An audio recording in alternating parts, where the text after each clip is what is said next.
Hello friends, ఇది వచ్చేసి మనకు దీక్షా భూమి. డాక్టర్ అంబేద్కర్ గారు మనకి ఇక్కడ ఆల్మోస్ట్ 4 lakh ఫాలోవర్స్తో దీక్ష చేయడం జరిగింది. సో క్యాస్ట్ డిస్క్రిప్షన్ గురించి అదేవిధంగా వాళ్ళను బుద్ధిజంలోకి కన్వర్ట్ చేశారనమాట. ఇది వచ్చేసి బోధి ట్రీ. మనం 1968లో 3 స్టాప్లింగ్స్ శ్రీలంక నుంచి తీసుకొచ్చి నాటడం జరిగిందంట.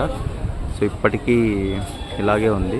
సో ఇది వచ్చేసి ఫేమస్ మంచిగా. సో ఆల్మోస్ట్ ఇప్పటికి కూడా సో విజిటర్స్ చూడొచ్చు, చాలా బాగా వస్తున్నారు. ఇది డోమ్ టైప్లో ఉందన్నమాట. సో లోపల కూడా చాలా బాగుంది. ఫుల్ వీడియో అయితే తీయడం జరిగింది. సో ఛానల్లో అప్లోడ్ చేస్తాను, చూడొచ్చు.